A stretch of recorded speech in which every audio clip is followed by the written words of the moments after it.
what I thought was very interesting in the conversation about structures and how they prop up certain composers and certain pieces is the topic of trying to be inclusive. Hmm. So if we have an educational system which is based on primarily white male European composers and their pieces, then you might think that, well, if you add in pieces by women or people of color or from other geographical areas, then you're being more inclusive. So instead of analyzing a piece by Mozart, you analyze a piece by anyone else than Mozart. Right. Yeah. Um, and the issue with that is, of course, what theoretical concept you're studying and whether or not you're just cherry picking a composer based on how they match up with the great composers. So if you, for example, pick an excerpt from the music of Florence Price, because it matches up so well with your concept of good music as structured by Mozart or by Beethoven, then that is doing music and musical analysis a disservice, because you're only choosing music that is good, quote unquote, but is just a reflection of the monolithic composers, the composers that are just great, are just geniuses, or they just write masterpieces, Hmm. rather than stretching out and trying to say what makes other musical styles valid, what makes other musical styles worth studying. Yeah. I found, I guess it was like a blog, right? Or like a series of blogs. I found it interesting. It was because the way it was framed. I mean, he proposed that nothing can be really neutral. Mm. Something is either racist or anti-racist. And for me, this gets to the idea, if you're talking about music theory, things or ideas or artwork is either good or bad, regardless of who created it. Mm. So it's like the idea of separating the art from the artist. Like, there's like a meme or something, if like, it's like, oh, look at this nice painting. And then like below it's like, this painting was painted by Hitler. You enjoy Right. Nazism, it's like, so, well, it's just a painting, the painting doesn't hate Jews. It doesn't like persecute people. The music theory world in academia is very Eurocentric and is like 99%, white males. Yeah. But that in and of itself, like the theories that these people observed are just theories, that like, I don't think that makes them racist or misogynistic, like in and of themselves. Like, obviously things aren't created in a vacuum. The people's lives influenced what they did. But I don't know, like if you go to study, like if you go to a different culture and say, well, like all these, people playing gamelan or Balinese, this culture is like 100%, people from Indonesia. Does that make it like racist or misogynistic? Or I don't know. Music theory within academia is very Eurocentric, but I don't think that necessarily means it's racist just because it's Eurocentric. It may or may not be, but I don't think that's a reason for it. Does that make sense? Yeah, I'm seeing, and I I agree that some pieces and some theories may not be inherently racist in the sense that they don't have a explicit or even implicit racial agenda. I think for me, it's having gone through the entire process of getting my education, it is that it is Eurocentric to the detriment of other musical styles that you could study, but you just don't have the time because it's all built around the Western European tradition of concert music. These set of articles specifically There was one person claiming that, or trying to argue that all of these different musical systems were really created to make the Western European composers the center of the musical universe, and that everything is compared to them. By contrast, the person who created the most controversy was the the professor, the music theory professor at University of North Texas, who I think was either on the board of the Journal of Schenkerian Studies or edited part of it or just led it or something. And his response, if you read it, it came off as very combative and very venomous. He had a page-long footnote, almost page-long footnote, that was just lambasting rap music. And was just criticizing. Oh, no. Yeah, it was just a criticism of the depiction, especially of women in rap music. And he was talking about that, Schenker can't be, racist because he was Jewish, and there's more anti-Semitism in the black community than in the white community in general. So this person was very much not benefiting his own cause. Yeah. And that was definitely an example of, first off, don't write anything when you're mad, especially don't publish anything when you're mad. And definitely give whatever you're going to publish to somebody else to read so that they can say, no, don't publish this.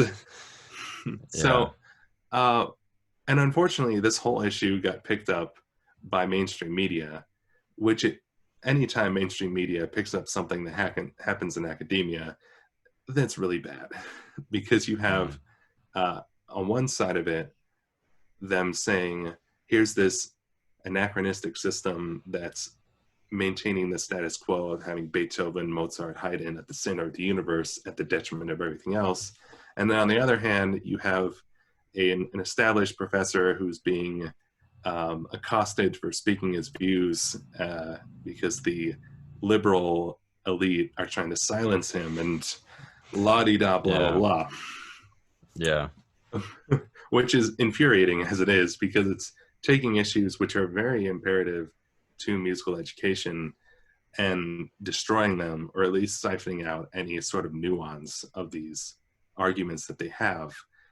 Whether or not they're nuanced is a matter of debate.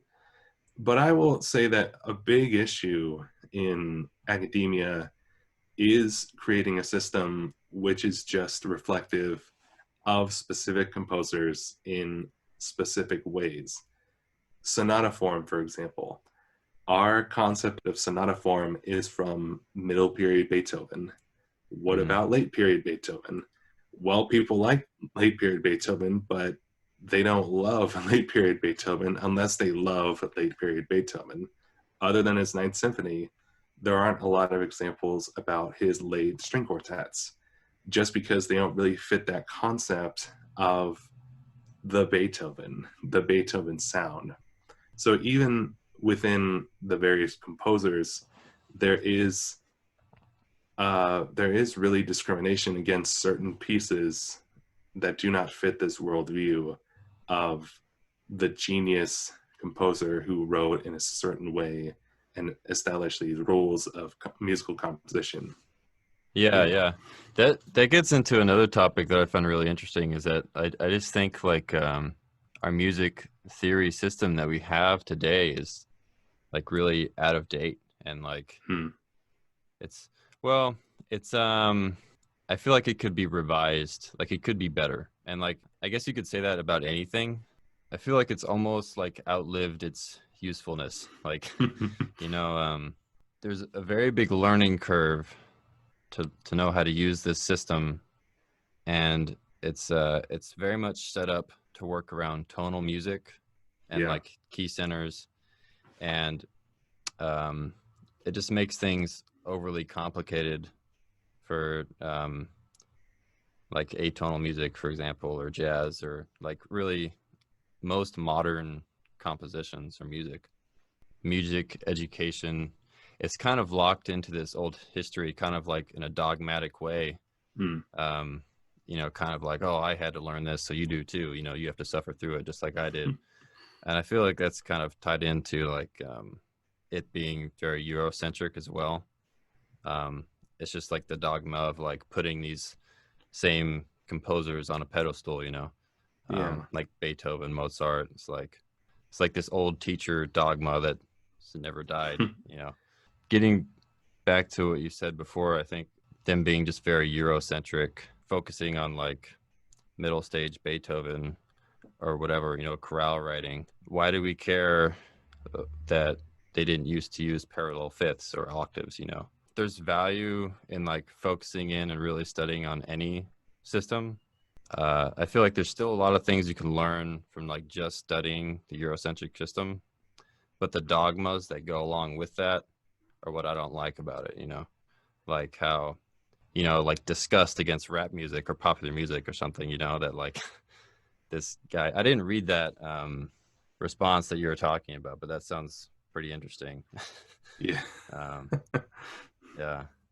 I don't know. How do you feel about like their music education system? How we're still learning this old system of like, you know, Yeah, I completely agree with you that I think it is very centered on these sorts of trends that we've just done over and over again.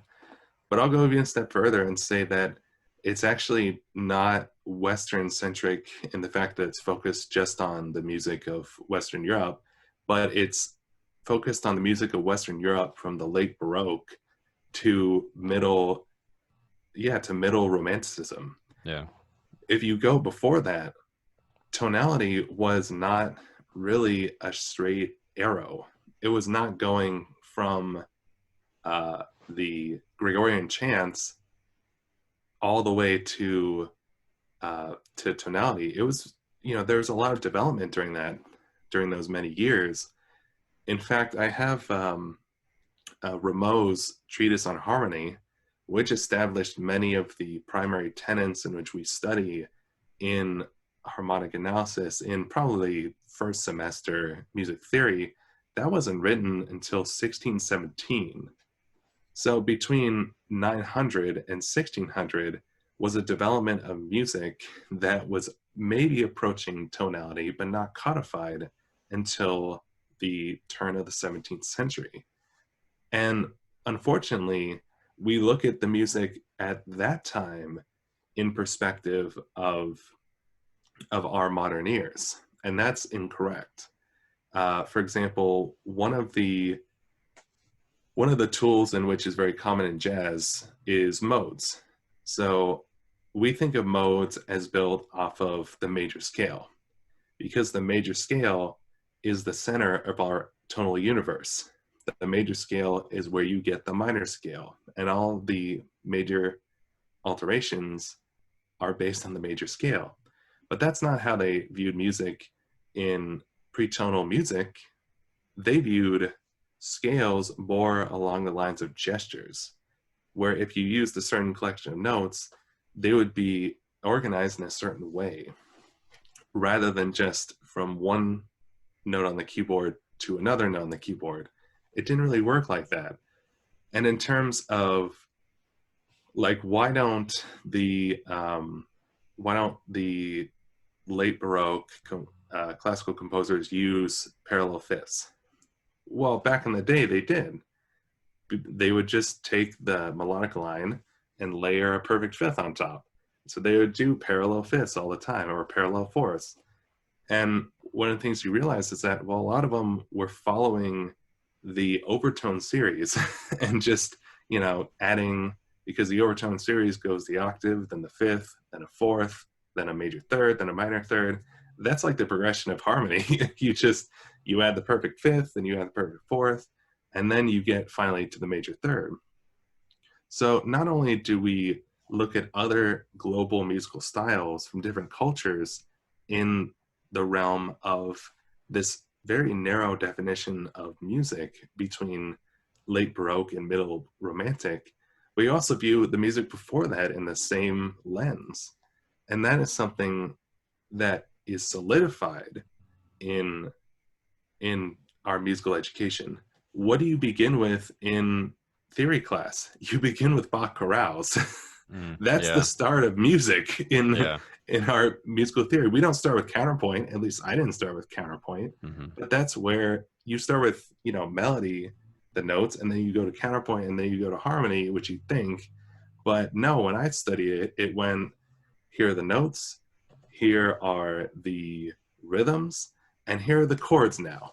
So you skip 700 years of musical development to go from here's a note to here's a chord. So here's the beginning of Western notation, all of a sudden to here's how Bach wrote chords. Yeah. So yes, that's what I think about our musical education. It's that it's solidifying these incorrect ways in which to think about not only music of different cultures, but music of our own linear trajectory that just was not built on the same foundations. Yeah. Another thing that I really feel like is lacking is that we just start with music, like at least in my standard music school theory education, there was like no talk or anything about sound or like Mm, acoustics or like the overtone series. Like I didn't learn any of that until like afterwards. And I yeah. feel like it's so useful. It's like because it really is the foundation for like everything in Hmm. music. And without that, it's like they're presenting like tuning is just it's solved, you know. It's not an issue anymore because we solved it, and it's just something we don't have to teach anymore, which it's like it's just so wrong, you know. Yeah. Yeah, because everything makes so much more sense if you have an understanding of the overtone series and acoustics, even just like a basic understanding of it. um, and I don't know why most schools don't teach like even a basic introduction to it. Yeah. um, Yeah. I'm surprised at that too. And in fact, it was researching Edgar Perez, where Perez took the concepts of music in which we learn and really he broke them down even further to their more fundamental concepts. So instead of pitch, which is just A, B, C, D, you have frequency. So the frequency response. If you have dynamics, then he turned that into intensity. And if you have like sound quality, then that gets extrapolated to timbre. Um, let's see, and then note length, quarter note, half note, eighth note, that's duration. So these concepts, which are more in tune with acoustics, more ambiguous terms or actually more concrete terms like duration, intensity, mhm. frequency, timbre, and then the last one was space. So space, I guess, would be more like silence, which would be rest, but it's more concrete in the sense that it's more of an oral phenomenon rather than a musical phenomenon. Unfortunately, this is one of the other topsy-turvy ways in which they view uh, musical education in this world is that they think that in our music classes, music begins with Bach and then ends at the 20th century, and then anything after that Mm. is advanced. So Yeah. if you want to take classes on sound design or just acoustics in general, that's like a graduate level class. That's way out there, man. Hmm. It's so new because it was only done 100 years ago. So another topsy-turvy way in which education doesn't structure musical education in a very intuitive way. Yeah. Yeah.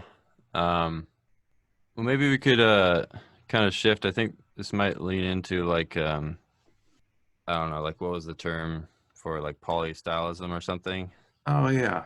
I think many examples of that throughout history, and I've noticed it's I don't know that it's becoming popular, or as I've just noticed like more artists doing it.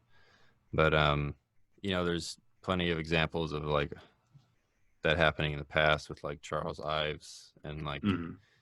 Mozart with his like Turkish, what was it, march or waltz or whatever. Yeah, the Turkish March. Yeah. Yeah. Um, I find that interesting. Maybe it's more accessible now because of the internet, and like it's so easy for people to like meet up and exchange ideas. Mm. I don't know. Do you have thoughts about that? Yeah, I actually agree in that it is accessible. And I think it's been more accessible over the course of the 20th century with the various communication apparatuses at our disposal.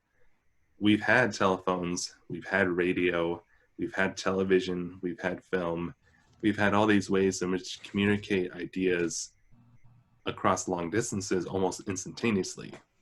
Even going back to the creation of the printing press, that just exploded musical information because you could print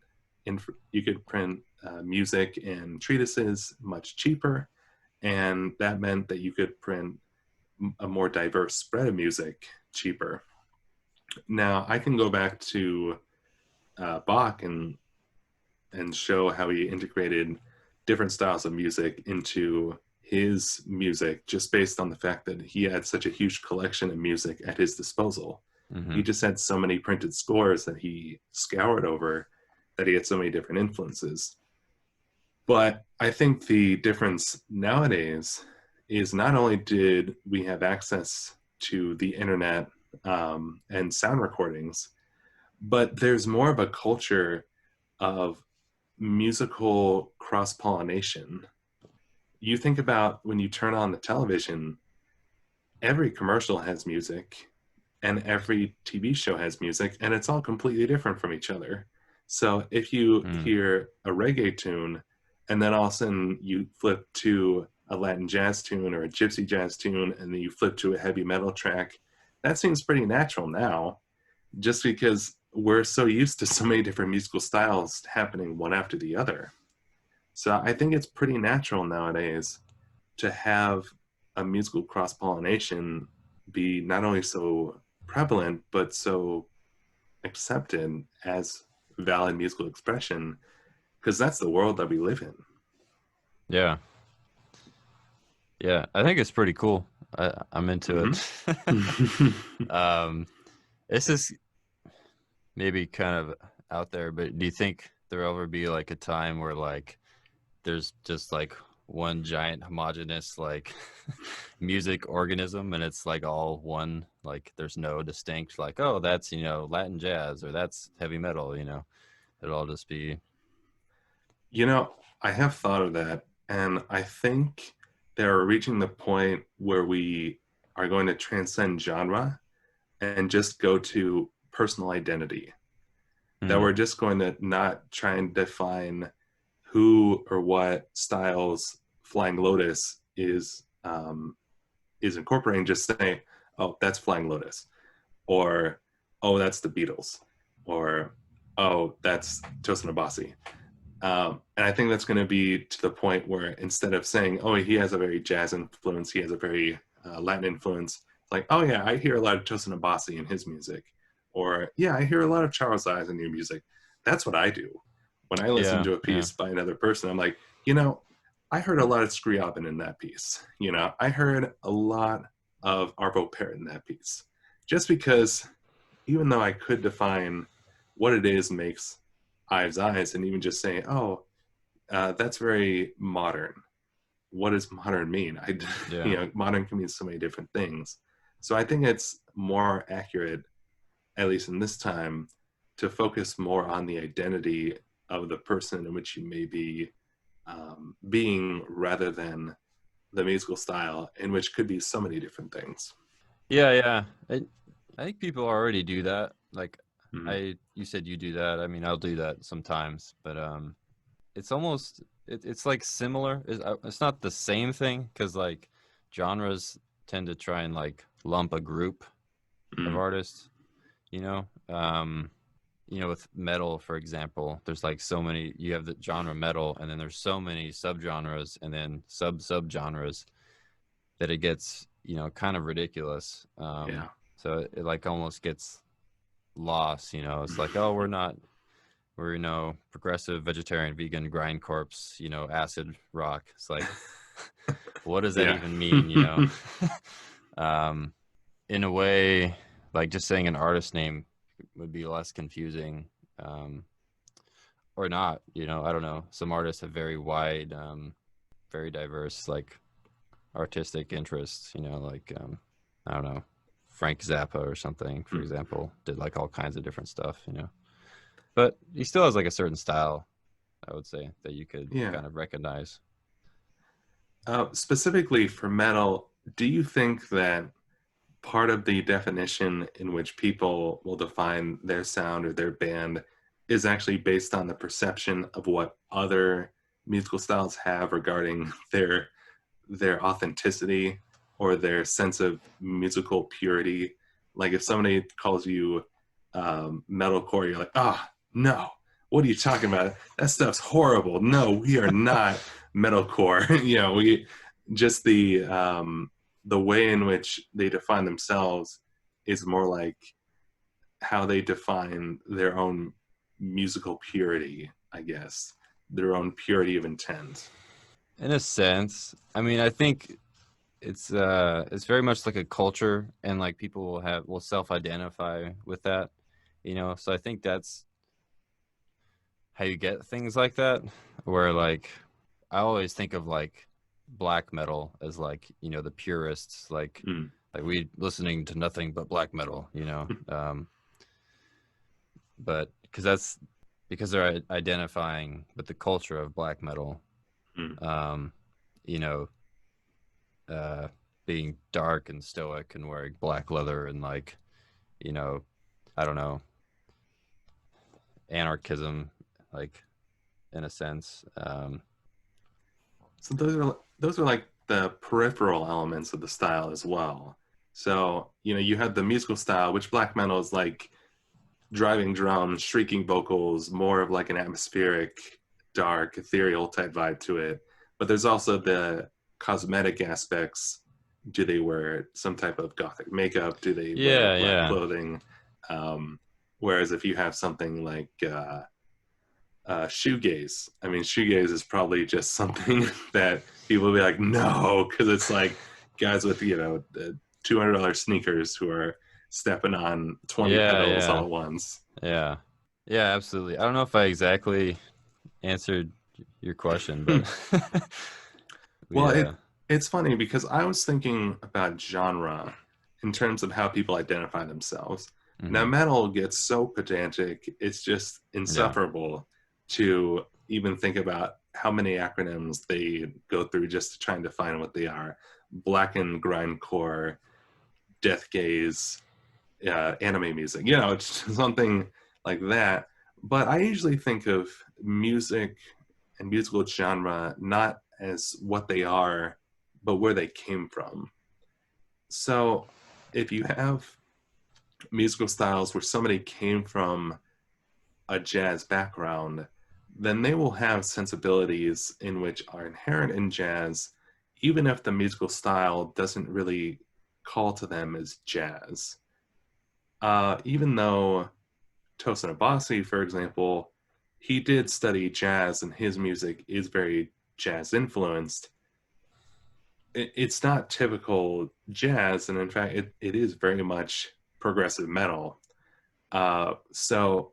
But it's that his lineage and that the trajectory of his music went through jazz and integrated parts of it into his own modern musical style. Yeah, yeah, absolutely. I think there's like certain characteristics of, I think it's like a culture thing, like people, Hmm. like the jazz community will be like, I don't know, like a cool cat or something. It's kind of like the imagery I get, people that are laid back, and like, I don't know, in a seedy jazz club, and then like metal has this kind of like um, rugged anarchism, like in a way, um, and like classical music has this persona of like, people wearing suit and ties and being all uptight and, like, giving you dirty looks if you make a noise during like the concert or something, so yeah, I think that's definitely a thing. So, in terms of polystylism, one of the things I've had a hard time with is trying to determine the difference between somebody consciously being stylistic versus uh, somebody just integrating different elements of music without really being conscious of it. Because we as musicians are always learning, hopefully, and we're always taking different pieces of different styles and different genres and composers and integrating them into our own music. But where's the line between somebody who is learning and is integrating elements of different styles versus somebody who you'd consider to be polystylistic in their style of music? I don't think there's a hard line. It's kind of like things that could hover in that area, but I think it would maybe has to do with intent, like Mm. if someone's like, I'm gonna make this song, I'm gonna do this is gonna be the jazz section, this is gonna be the metal section, this is gonna be the like something John Zorn would do, where Mm. like every 10 seconds, like boop, boop, boop, it's like you're flipping channels on a radio or something. Yeah. Whereas if that's happening more intuitively because you listen to a lot of different styles of music that might just absorb into like what you're doing, where like I don't know, you might make a rhythm that has like kind of a ska feel to it, but it's not as like blatantly obvious or something. Mm. I think that could be an indicator of what you're talking about, whereas like what you would label polystylism is just like something that occurs naturally. Mm. I definitely agree that I think it's a lot in the execution, like John Zorn, who has different sections where they just shift back and forth. One other piece I was thinking about was the Songs of Innocence and of Experience, which is a full piece by William Bolcom based on the poetry of William Blake. I don't know if you've heard that piece before. No. So what's very interesting about this piece is that it's huge. It's like 2.5 hours long, multi-movement. Each movement is about not very long, like 2 to 5 minutes per movement. And each movement is different in both context or musical context and instrumentation, as well as musical style. So it begins in a very modernist 20th century style, and then it moves to a folk tune. And then it moves to eventually a country tune with a country singer and a violin melody. And then at the end of the entire piece is a reggae. So it is consciously taking these styles of music and juxtaposing them one against the other. But I think it's also doing so in a way where it's maintaining a concept of that musical style that it maintains, it doesn't alter. There is some overlap, but there's not a lot to think that there's a cross pollination happening. It's just bam, here's a style, bam, here's a style, bam, here's a style. And I Mm. think that is very much a polystylistic intent because it's not only utilizing multiple different styles, but it's placing them in a way where they are uniquely identifiable and completely almost untouched in a way. Interesting. Yeah, I'm not familiar with that piece. Is there like an overall narrative that it fits into, or is it Well, the narrative is the set of poems by William Blake. So okay? each one is adapting the poem for voice, be it for single voice or choir, children's choir, full choir, and each one utilizes different musical styles to accompany it. So that is the overarching theme of the entire series, but in terms of just musical styles, it's just all over the place. And it better be, because it took them 25 years to write this piece. Wow. It took forever, and it's huge, and it's just gargantuan in scope and style. So yeah. Yeah, I'll have to check that out. I haven't not familiar with that one. It's almost like process music, right? Like he came up with a process of like, I'm gonna use all these different styles in this one big piece, which I find that topic kind of interesting. Is like process, because like me as a composer, like I want to try and like, how can I be new? How can I do something I haven't done before? And like the way for me, my thought process to get around that is like, well, if I just rely on like what's intuitive to me, I'm just going to keep repeating things. So if I like put this new process, maybe I'll come up with something new. But I think they can be like an interesting thing to do, but I also like can recognize that in other pieces of music that do that, I don't like the outcome of what happened. Have you worked with processes like in writing music, or like what do you have an opinion on process music? Or Yes, well, one of the contexts I had to study process music in was minimalism. So the process music of Steve Reich, for example, was taking that concept of phasing, taking two parallel melodies and having them slowly move out of sync with one another, creating um, unique and unforeseeable rhythms, which he adapted into his drumming and then eventually music for 18 musicians. That sort of process is more like a mechanical process. In terms of myself and like a creative process, how do I write music that's new and interesting to me and expands boundaries? I think that's mainly about creating boundaries and working within a contained box of possibilities. Because when you give yourself a box to work into, then you need to creatively do as many different things as you can in order to maximize what ideas you have eliminated yourself to, which seems counterintuitive to creativity because you want it to be unbridled. You want it to be completely free and have so many possibilities in front of you. But my God, we have 88 keys on the keyboard. if you didn't know what the second key was based on something, then you'd have 88 choices. Then 88 choices squared, just based on one to the other. mm-hmm. And that's the reason why we have serialism. I mean, we emancipated the notes from the tonal structure, but we had to figure out what note came after what note. What note comes after C?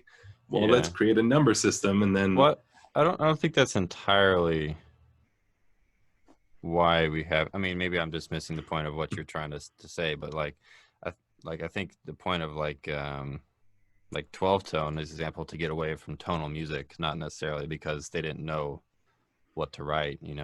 right. Oh no, definitely that that going away from the structures of tonal music was meant to unlock the possibilities of atonal music. But in order to ground them in some sort of musical process, you have the creation of the 12th tone row, which tells you, one note goes to this note. How do I make that interesting? Or how do I make that transition or this organization of notes musical? And that's the creativity of the different composers that makes Webern so much different from Schoenberg, and so much different later from Pierre Boulez. Yeah. Because they're like, what new process can we use to escape or do something new? In that case, it was getting out of tonal music. I think some of it is really interesting and cool, and some of it, I think maybe I'm talking about 12 tone music. Some of it, like, really just maybe relies too much on the process and not on making it musical, Hmm. if that makes sense, you know? There was this story I heard from the guitarist Stuart Fox. He's telling me about, I think it was, I wish I could remember the two composers, but I think it was, I don't want to say the name and be wrong, but so there's like two, um, I'll have to look it up later, but two like 12 tone, two composers that use 12 tone, that method to compose music. Mhm. And he was saying how he noticed one of them was a lot more musical, and he talked to the composer about it, and he was telling like, oh, this other, he's saying, I just use the rows that I think sound cool. Like this other guy, he's relentless. He uses all the rows, and his like, I guess his justification was that there's beauty in that in and of itself, regardless of how the music sounds. Hmm. Um, you know, it's beautiful because it has all these like a geometric painting or something because of all the shapes and how it's constructed rather than its realization, like how it Hmm. sounds, which is what I don't want to fall into. You know, I always want to write music to like, I don't know. Yeah. I've definitely seen the differences between certain composers who write atonal music, whether it's formatted within strict serialism or not. Of course, I have sitting right beside me the score to Botzek, which is grounded in atonality and I believe utilizes some 12 tone techniques, but is not strictly 12 tone music. So it has the flexibility of going in and out of atonality in a way which is not restricted by it. Now, some pieces are very beautiful, like the piano pieces of Schoenberg, I think are wonderful, and then the string pieces of Webern, I think, are wonderful in their own right. Mm-hmm. I'm not really a huge fan of Boulez in terms of his absolute serialism. I like him more as a conductor. I don't know about you, but in terms of my favorite recordings of symphonies of Mahler, I always go to Boulez recordings. But that sort of total serialism where everything is different from note to note, dynamics, attack, Mm. as well as the note itself, is just creating too many parameters on a piece of Yeah. music. It really makes it so that you cannot write anything beyond that. Yeah. Yeah. It almost like approaches noise Hmm. at that point, which, you know, noise is like another genre of like music. So Yeah. I don't know. Have you experimented or like, do you have an opinion on noise music, or is that something you're familiar with? I haven't really dabbled into noise music. I mean, I've dabbled into ambient music. Yeah. So those probably have similarities just in terms of using what found sounds and um, what do you think? It's kind of like on the realm of like the spectral kind of composers Hmm. that were like not necessarily, they're writing music with like sounds rather than tones and like tonal, you know. So it's kind of like that, where you can, I find it interesting. Um, you have to use different you can't rely on like melody and pitch, so it uses things like rhythm or Yeah. dynamics, I guess. I will say that I am very much grounded in tonal music as a composer. And I find myself as not just a primarily tonal composer, but more of a storyteller. So the way in Mm, which I try and tell stories in my music is utilizing pretty typical ways in which you try and tell a story. You have themes; those themes have permutations um, and mutations, and you build certain uh, similarities and certain relationships over the course of your music, and those are supposed to have significance within the overarching story.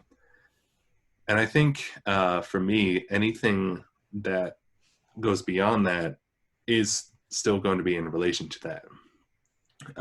So even if I use atonality in my music, atonal processes, it is going to be grounded in tonal music. So if there's an atonal aspect, then it has to be a deviation from tonality, like there's a deviation in the story. That is how I naturally ground my musical style in writing my own original music, is that whatever it is the story is what the music is going to be. Yeah, that's cool. Well, do you think you can objectively tell a story with music without program notes? Mm. Not one that everyone is going to understand. Mm. So, one of the fields of study nowadays, which is fairly recent, is called semiotics or semiotics, which is the study of musical symbolism. And this is delving into the idea that certain musical gestures or occurrences have extra musical meaning. For example, probably the most famous is the Death March.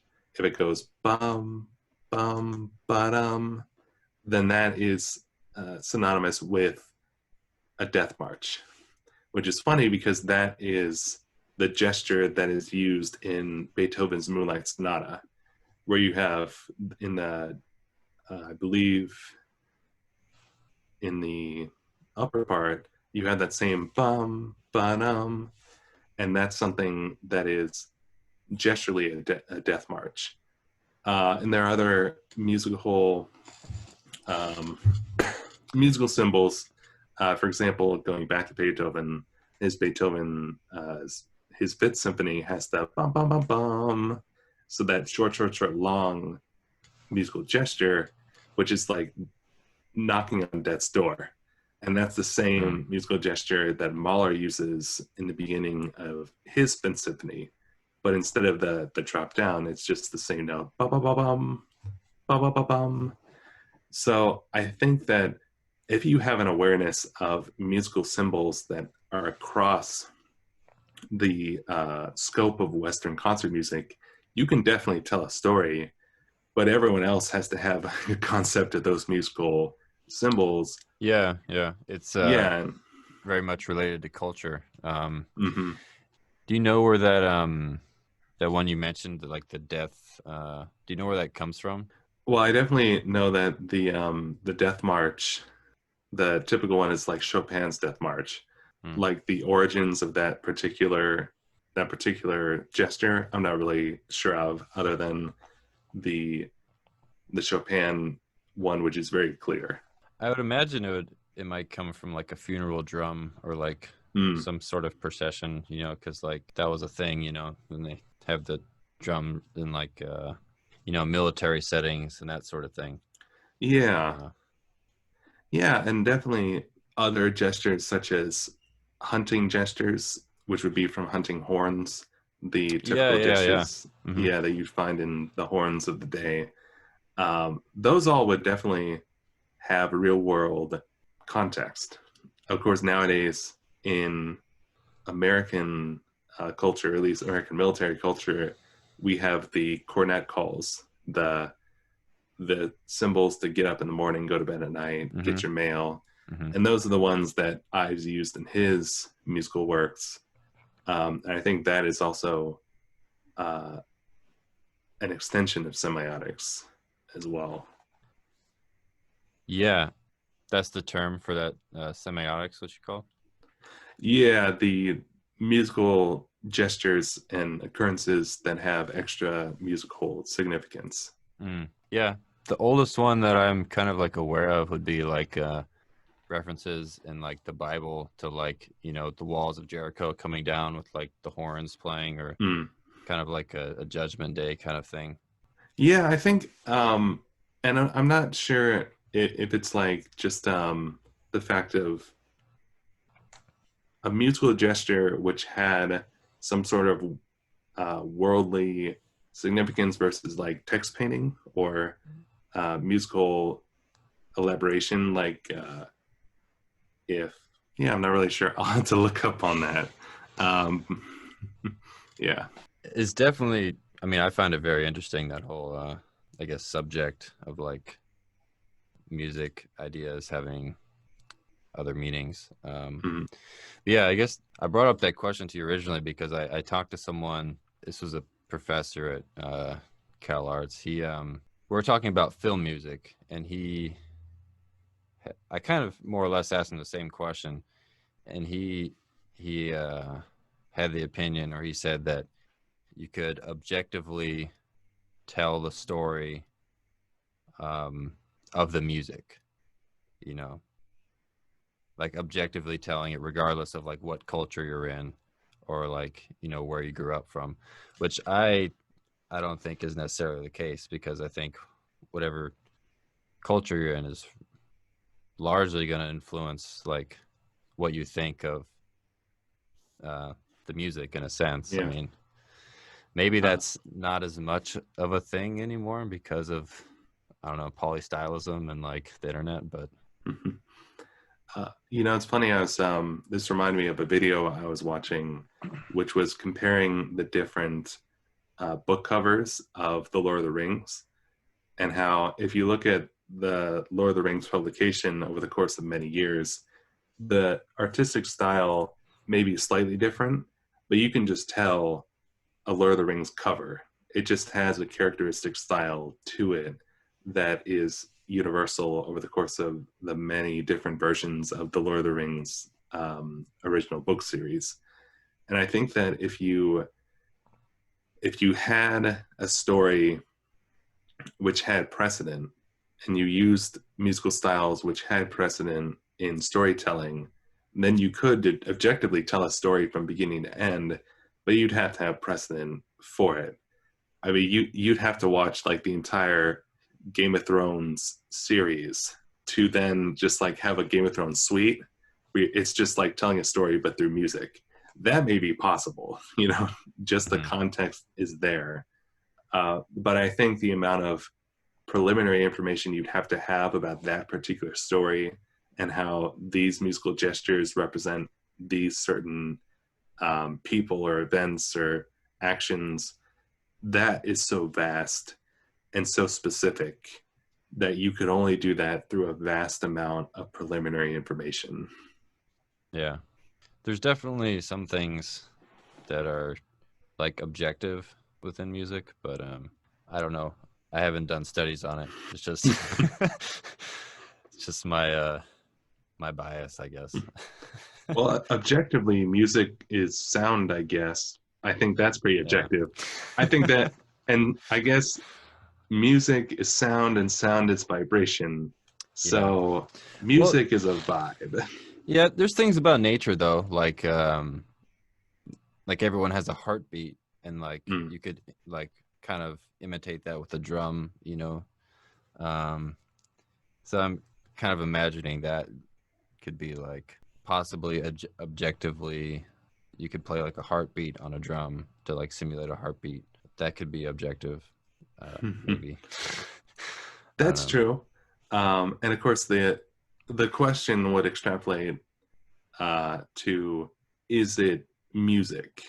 Um, which, of course, that question has very frequently been used to dismiss certain styles of music, to say that, oh, that's not music because it doesn't have A, B, C, X, Y, Z, Hmm.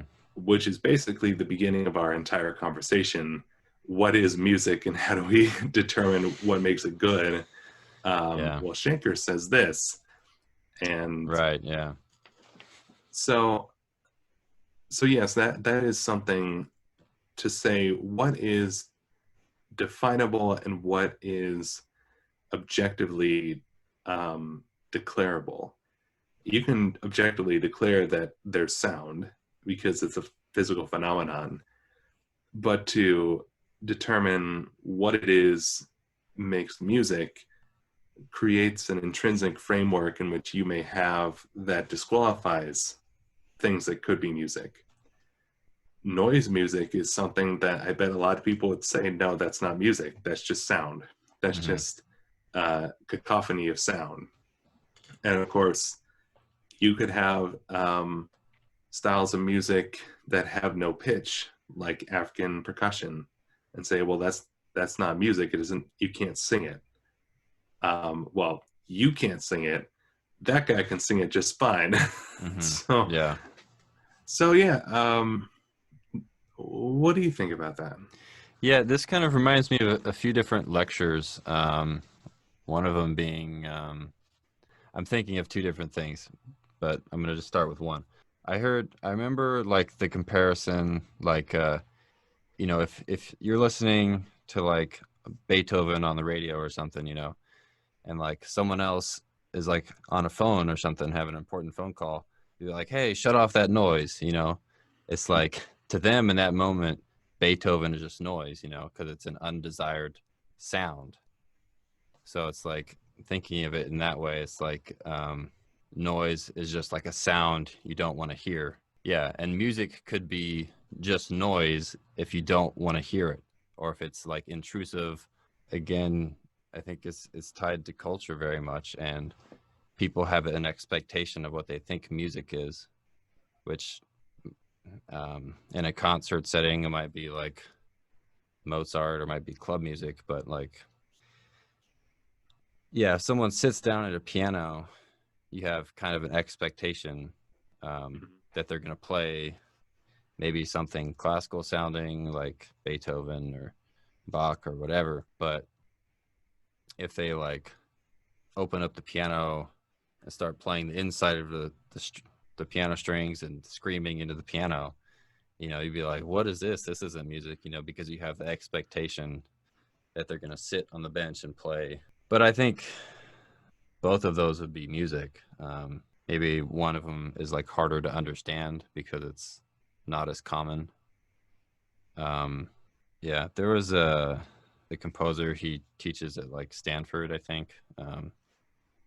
But he did like, I think there was like a TED talk, and like he kept going back to like, is it music? And, he had like various examples of like an orchestra with like a florist, and like a Yeah, typewriter. And are you familiar with that? yeah. Did I'm you trying see to that? remember his name. I think it was something apple bottom or something Yeah, like. Yeah, Mark Applebaum. yeah. Okay, yeah, Yeah, yeah. Is it music? And then he kind of got down to like, is it interesting? It doesn't matter if it can be like framed historically as like music. yeah. So one of the examples I was thinking of was a artist by the name of Nick Cave. Um, Mm. not the musician Nick Cave. So this artist is somebody who works in costume, kind of. Oh, okay. He creates what are called sound suits, and what they are collections of different materials that are pieced together into a really bulky and ostentatious piece of clothing that is then activated, quote unquote, with music. So a piece of music will sound, and then the person wearing the costume will move to the music, thereby activating the sound through the interaction of different materials on the costume itself. So, in a way, Nick Cave doesn't put a single note down on paper, and he doesn't really even do the sound himself. He's making a costume in which somebody else creates the sound themselves through music that's playing. So it's a combination of dance and costume and fashion, and it asks, to me, is he a composer? Because he's creating the circumstances in which to have sound art, in which to have Mm-hmm. music. Um, so if I were to say, well, he's an architect of sound because he's creating the mechanisms in which sound is made, then I would say, yeah, he's a composer. But in terms of asking, is he making music, or is the music the point?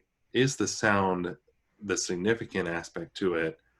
That's when it gets kind of muddied because Yeah. it's very hard for me as a composer to have studied music for 9.5 years and then to relinquish the title to somebody who never studied music before, that of course, I Yeah. bet you can probably think the same thing, that if, somebody studied painting their entire life, and then one person, Mm. uh, kicked over a paint can and spilled it onto a parchment, is like, that person's an artist. No. So um, Yeah. so that was a very tricky situation for me, is to ask, is this person a composer because they make music through sound, they create the parameters in which to create sound, or are they not a composer because they're not creating sound a in a way in which they can control, or I'm a composer and they're not. There we go. Yeah, I definitely understand that feeling. On one hand, you're a dedicated artist and you've spent your whole life into the pursuit of your craft, and then here's this layman that like does something by accident, kicks over a paint can, and like, oh, it's like oh, we're just throwing out these titles willy-nilly, like everyone's a composer. If you hum a tune, you're a composer. you know um which I think a lot of the dogma and kind of like the academic world kind of stems from that, like initial like reaction, Mhm. which I think it's a valid thing to feel, but I don't know. Maybe the guy that kicked over a paint can is an artist. Um, But in the a person, loose, yeah, yeah, in a loose sense, but the person right. who taped a banana to the wall and called it art, no, that's not an artist. That's a provocateur. How dare you? It was a No. plantain. Yeah.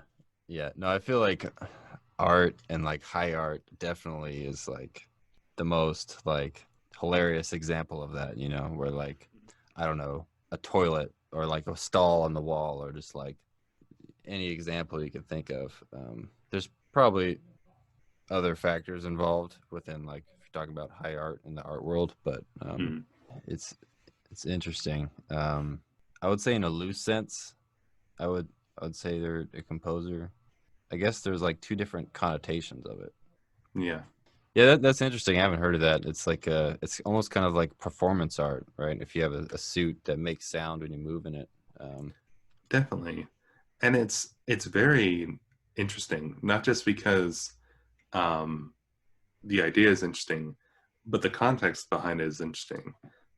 Nick Cave is both a black man and a gay black man.